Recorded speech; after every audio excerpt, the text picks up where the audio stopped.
हम समझदार हैं या बेवकूफ़, आज समझते हैं। आप कहेंगे आज ये कौन सी नई तरह की टेक्नोलॉजी के बारे में बात कर रहे हैं, या हमें अजीब सा क्वेश्चन क्यों पूछा जा रहा है। देखो, समझदार कौन होता है? जो चीज़ ख़त्म होने वाली है और जो चीज़ हमेशा रहने वाली है, उनमें से चुनता है जो ज़्यादा वैल्यूएबल कौन सी चीज़ बनती है, जो ज़्यादा टाइम तक स्थिर रह पाती है। जैसे डायमंड की वैल्यू क्यों लगाते हैं हम लोग? क्योंकि डायमंड कहते हैं बहुत समय तक उसके ऊपर चीज़ों का असर नहीं होता। सोने को क्यों वैल्यूएबल कहा जाता है? सोने का कलर कभी ख़त्म नहीं होता, कभी वो स्किन को ख़राब नहीं करता। लोहे की वैल्यू कम क्यों है? क्योंकि उसमें जंग लग जाता है बहुत जल्दी। ऐसे ही हमारा ये शरीर है और इसमें एक आत्मा है। हम कितनी कोशिश करते हैं, डिग्रीज़ लेते हैं, बचपन से लेके एंड तक हमारे माँ बाप हमें सिखाते हैं कि कैसे भी करके इस बॉडी के लिए पैसा कमाओ, सुविधाएं लो और बस ज़िंदगी ओके हो जाएगी। चलो, इस जन्म में तो हमने बहुत अच्छे माता पिता के घर में जन्म लिया और ये सब चीज़ें हमें सुख सुविधाएं मिल गई, और कर कर आके नहीं भी मिली तो हमने अपने आप इकट्ठी कर ली, पढ़ाई भी कर ली, समझदारी भी कर ली, शरीर भी निरोग वाला हमें मिला था और हमारी ज़िंदगी 90 साल तक चली। अब 90 साल बाद क्या? हमने बहुत बड़ी बड़ी बिल्डिंगें भी खड़ी कर ली, बहुत बड़ा हमारा ऐशो आराम की ज़िंदगी हो गई, एरोप्लेन हो गए, सब कुछ हो गया, जो हम इमेजिनेशन कर सकते हैं सब आ गया। अब 90 साल वाला बंदे के अंदर एनर्जी है, वो उस चीज़ों को भोग पाएगा। चलो, भोग भी लिया, भोग भी लेता है, उसके बाद क्या? वो अब मरेगा, उसको पता है अगला जन्म कहाँ होगा। ज़िंदगी भर इकट्ठा किया, समझ की, क्या क्या चीज़ों के लिए लड़ा नहीं, साम दाम दंड भेद सब कुछ लगा दिया, धोखाधड़ी, हर चीज़। ऐसे ही नहीं कोई चीज़ इकट्ठी हो जाती, उसके लिए हमें भी लगना पड़ता है। नहीं लगते तो वो चीज़ें डिक्रीज़ होने लग जाती, क्योंकि कुदरत का कानून ही यही है, ग्रेविटी अपने आप नीचे की तरफ खींचती है, और जितनी कुदरत की तरफ से जो नीचाई की चीज़ें हैं वो नीचे ही जाएंगी। धन पैसा, आप हाथ में सिक्का लो, कहाँ गिरेगा? नीचे गिरेगा। यही हमने हाथ में आग ली है, आग की लो, कितने मर्जी आप दिए को उल्टा सीधा कर लो, लेकिन वो ऊपर की तरफ ही जाएगा। उसकी तभी तो कहते हैं कि परमात्मा रोशनी स्वरूप है। कुछ मिथ समझाने के लिए कहे गए हैं। हम कितना भी कुछ भी कर लें, अगर जो हमने आगे की यात्रा के लिए तैयारी नहीं की, हमने हमारे हाथ में जन्म मरण की समझ नहीं इस जन्म में ली, तो कितना भी कर लीजिए सब पानी में ही है। जैसे हमने मकान खड़ा किया और नींव बनाई ही नहीं, वो मकान कितना टाइम टिकेगा। ऐसे ही हमारी ज़िंदगी की नींव हमें पता होना चाहिए कि आगे कहाँ जाना है, कैसे आए थे, उसको ट्रेस करेंगे तभी तो हम आगे जाने के बारे में भी समझ पाएंगे। क्यों हम इसी माँ बाप के घर में जन्म लिए, ये चीज़ चलो पहले तो हमें नहीं पता थी। अब जो लोग गरीब घरों में पैदा होते हैं, क्या वो जानबूझ के चुनते हैं? सब लोग अरबोपति घरों में क्यों नहीं चुन लेते? हम जानते हैं क्या कबीर ने किस घर में चुना, गुरु नानक जी ने किस घर में चुना? वो उनकी अपनी चॉइस थी। उन्होंने बताया पिछले जन्म में हमने ये किया था, इसके अकॉर्डिंग हमने ऐसे माँ बाप चुने। क्या हम चुन सकते हैं? हमें ये चीज़ का साइंस पता है, हम इसके लिए काम कर रहे हैं। हम किस लिए काम कर रहे हैं? जो कि सब दौड़ रहे हैं तो शायद सही ही दौड़ रहे हैं। इस मिथ की वजह से हम लोग, और जबकि हमारा दिल दिन रात कहता है, पता नहीं कितना भी लोग कहते हैं ये सब हो जाता है तो बहुत खुशी मिलती है। खुशी तो कहीं मिलती नहीं, सुविधा मिल जाती है और सुविधा के उल्टे गुलाम हो जाते हैं। एसी आ गया, अब एसी किसी कारण से ऐसी जगह पे हमें जाना पड़ा जहाँ एसी नहीं है और धूप है, हमारा क्या हाल होगा? बीमारियों से मतलब अनकंफर्टेबल भी नहीं होंगे, बीमारियाँ आ जाएंगी हमारे अंदर। क्योंकि अब जो एसी वाले लोग होते हैं, एसी की दिन रात बैठे हैं तो उसके लिए जिम जाना पड़ता है, पसीना तो निकालना ही पड़ेगा। नहीं जिम जाओगे, एसी में रहोगे, 10 बीमारियाँ आ ही गई। ना चलो, तुम्हारे लिए सारी गाड़ी है, कार है, हर जगह पे कहीं जाना है आना है, तो तब सुबह शाम पार्क में घूमने जाना पड़ा करेगा। पहले पार्क थोड़ी होते थे, पहले जिम थोड़ी होते थे, पहले तो चक्की पीस के और उसी में ही अपने आप ही ऑटोमेटिक ही सब कुछ ऑटोमेटिक ही ठीक ठाक चलता था। पहले क्या पानी वाटर प्यूरीफायर होते थे, खुद ही सब चीज़ ऑटोमेटिक की थी, सब लोग हार्ड वर्कर थे, सुबह उठते थे, बिजली थी नहीं, सुबह उठते थे, अपना शाम को आराम से टाइम से सो जाते थे और सुबह उठ के फिर करते थे। उनको फिर भी कहीं ना कहीं अध्यात्म की समझ थी। आज के समय में हमें अध्यात्म खत्म होता जा रहा है, जितनी जबकि होना ये चाहिए था। सुविधाएं मिल गई हैं, टाइम बचा है तो हम साधना कर सकें, खुद को समझने के लिए हम टाइम दे सकें। हमने क्या किया है, पैसा हमारा मीन्स नहीं रहा, पैसा हमारा पर्पस बन गया है। पैसा हमारे लिए है, ना कि हम पैसे के लिए। लेकिन माइंड इस तरह से हमारा डेवलप हो चुका है कि हर चीज़ की कैलकुलेशन, वैल्यू, हम अपनी वैल्यू नहीं लगाते। हम क्या कहते हैं, पैसे की वैल्यू। कोई हमें पैसा देता है तो वो बहुत प्यारा है, और पैसा नहीं देता, अगर जो खाली प्यार देता तो हमें उसकी वैल्यू ही नहीं लगती। जो रिश्तेदार हमारा पैसे वाला है वो बहुत ज़्यादा सक्सेस की कैटेगरी में हम समझाते हैं बच्चों को, और खुद भी अपने बच्चों को वही समझाते हैं ना जो हम समझ रहे हैं।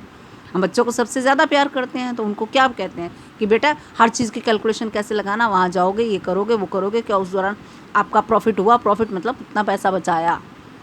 तो अध्यात्म में भी बंदा पीस तो की वैल्यू कभी हमने की नहीं, तो पीस की वैल्यू आएगी कहाँ से।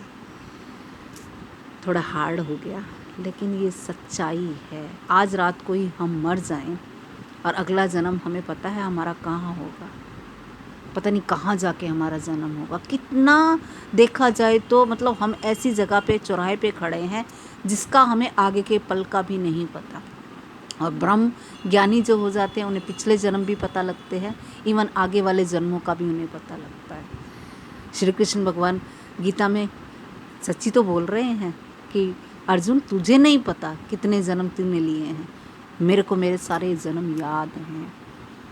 उन्होंने अपने बच्चों के, जब बच्चे मर रहे थे तो वो ये नहीं रो रहे थे कि हाय मेरे बच्चे क्यों मर रहे हैं। अपनी मौत को भी उन्होंने सहज स्वीकार किया। वो क्यों स्वीकार कर पाए? बाकी ज़िंदगी को उनको लीला कहा जाता है। वो लीला इसलिए बनी नहीं थी ना क्योंकि उनको आगे का पता था। अब हमें आगे का पता हो, बच्चा है, छोटा बच्चा होता है, उसको हम खिलौना ला के देते हैं, हमें पता है वो कुछ दिनों बाद टूट जाएगा, लेकिन बच्चा कितना चीख चीख के रोता है। हम कहते हैं कोई बात नहीं, एक खिलौना टूटा है, दूसरा खिलौना ला देंगे। ऐसे ये शरीर का खिलौना टूटा, क्या हम आसानी से कह सकते हैं कि अगला शरीर का खिलौना हम आराम से ले सकते हैं प्रकृति से? पांचों तत्वों से खिलौना ही तो बनता है हमारा, उसके अंदर हमारी कुदरत खुद बैठ जाती है। लेकिन हमें ये साइंस को हम समझने के लिए टाइम दे रहे हैं, हमारे लिए तो 1 मिनट भी नहीं। ये बकवास लगता है देखा जाए तो। बाकी अभी वो वीडियो, कौन सी वीडियो हम देखना प्रेफर करते हैं? पैसा कैसे बनाएं, कैसे अमीर हों, कैसे हमारे व्यूज़ बहुत ज़्यादा आएँ, कैसे हमारे सुंदरता बढ़े, मतलब सारी की सारी चीज़ें फोकस ही हमारा ई और एस सेंटर पे है। आई सेंटर की तरफ हमारा ध्यान भी है तो किसी का नुकसान नहीं है, नुकसान हमारा ही है। आज हम नफ़रत करते हैं दूसरी जात वालों से, अगला जन्म हमारा उसी, कृष्ण भगवान ने गीता में कहा है कि जो तुम्हारा इस जन्म में वासना होगी वही वासना संविधान बन के तुम्हें अगले जन्म का कारण बनेगी। आप इस जन्म में एक चीज़ से बहुत नफरत कर लीजिए, मान लिया हम दूसरी कास्ट वालों से या छोटी कास्ट वाले, जिन्हें हम कहते हैं कास्ट छोटी बड़ी कुछ नहीं होता, वर्क डिवाइडेड हैं। कोई वर्क पे काम करता, कोई दिमागी काम कर सकता, कोई शारीरिक काम कर सकता है, बस उस हिसाब से डिवाइड है। लेकिन हमारे माइंड में मानसिकता इस तरह भर जाती है, ये काम छोटा, ये काम बड़ा। हमारा शरीर भी तो सारे काम करता है, मुंह से खाता है, मलमूत्र पास करता है, नहीं करना चाहिए ना फिर उसको, ये तो छोटे काम है। जब हमारे आँखों से, जब पेट के अंदर से खाना जाता है तो पेट को पचाने वाला सिस्टम तो हम नहीं करेंगे, क्योंकि पेट के नीचे का हिस्सा तो खराब होता है। उसी से प्रकृति ने जन्म की प्रक्रिया की है। क्यों की है? नहीं कर होना था ना। फिर जो मतलब ऊंची जात वाले हैं उनको पैदा होने का कोई और तरीका होना चाहिए था, मुंह से पैदा होने चाहिए थे, कुछ और जगह से कुदरत करवाती पैदा होने चाहिए थे। जबकि ऋषि मुनि हो जाते हैं पैदा, वो कमल के फूल से भी निकल सकते हैं। कृष्ण भगवान जो ब्रह्मा की जो उसमें कहते हैं, वो कमल के फूल से पैदा हुई। कोई तो पहली बार पैदा हुआ होगा ना, जब माता पिता नहीं थे, तो वो कैसे पैदा होगा? बस अपने संकल्प से। ऐसे ऋषि मुनि संकल्प से पैदा हो जाते हैं। तो अगर जो हम असली उच्च जाति बनना चाहते हैं तो अपनी लेवल के लिए हमें समझना पड़ेगा ना कि हम किस जगह पे रेंग रहे हैं। हमारी सोच तो शरीर पे ही अटकी है ना, हमारा शरीर ऊंचा, उनका शरीर नीचा, या उनका ऊंचा है, हमारा नीचा। बस यही हम कैलकुलेशन लगाते रहते हैं। तो अगला जन्म किसका खराब? हमारा। आज हमारे जिस जाति से हमें सबसे ज़्यादा नफरत है, उसी के घर में 100% हम पैदा होंगे। श्री कृष्ण भगवान ने बोला है ना, लास्ट हमारे मोमेंट होते हैं, उस टाइम हमें क्या याद है। लास्ट तो अभी भी हो सकता है, अगर जो मैं इस वक्त जो याद कर रही हूँ ऐसा ही हमारी आगे की कभी ऐसे अचानक। अब किसी का जो बनता है कैरेक्टर, कैसे बनता है कैरेक्टर, बनता है वासनाओं से। आप जिस तरह का काम करते हो उसी तरह का ही काम उस टाइम याद आएगा, अनकॉन्शियसली रिएक्शन में आएगा वो। दिन रात अगर जो आपने साधना की तरफ ध्यान दिया तो साधना ही याद आएगी, और अगर जो दूसरी चीज़ों को, जिस चीज़ को प्रायोरिटी दोगे वो चीज़ आपकी आगे आ जाएगी। इसलिए बहुत कॉन्शियसली एक एक विचार को देखते हुए समझते हुए चलना होगा। हमारे एक मित्र ने कल वीडियो बनाई थी, तो उसमें क्या है, मैंने अभी 15 मिनट से ज़्यादा वीडियो मेरी अपलोड अभी नहीं हो सकती है। तो उन्होंने बताया, मैंने लास्ट में बोला था कि मैं मामा के घर आई थी मम्मी के बगैर अकेली, तो मामा जी को मैंने बोला मुझे एक नेकलेस ले दीजिए, मुझे बहुत पसंद आया। मतलब बहुत छोटी थी, कोई होंगी 10-1 साल की, 10-11 साल की। तो मामा जी ने मुझे नेकलेस ले दिया। तो नेकलेस देखा, अब एक दिन तो बहुत अच्छा लगा, मुझे लगा कि वो नेकलेस मिल जाएगा तो बस मैं सारी दिन दुनिया भूल जाऊंगी। तभी से मेरी ज्वेलरी का टेस्ट ख़त्म हो चुका।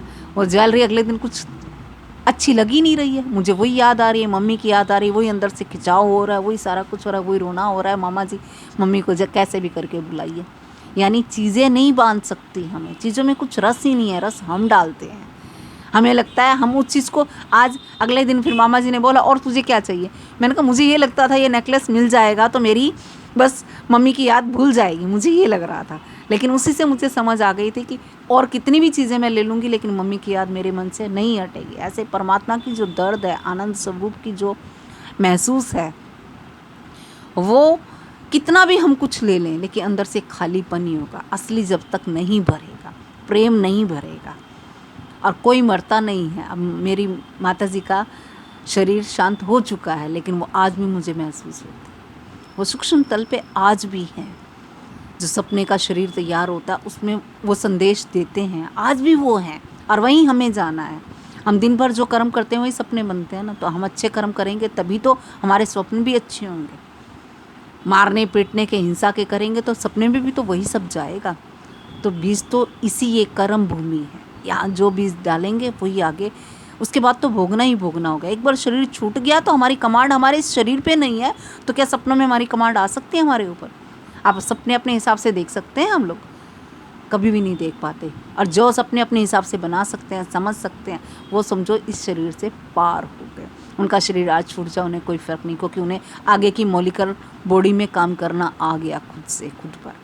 हमारा मेन काम, पर्पज़ यही है कि हम अपनी मॉलिक्यूलर बॉडी में काम करना सीख जाएं। ये शरीर छूट भी जाएगा तो हमें किसी तरह की कोई परेशानी नहीं होगी। सबसे ज़रूरी काम यही है इस वक्त, खुद को जानना। आज इतना ही, आज थोड़ा हार्ड हुआ लेकिन ये ज़रूरी है। कल फिर मिलते हैं।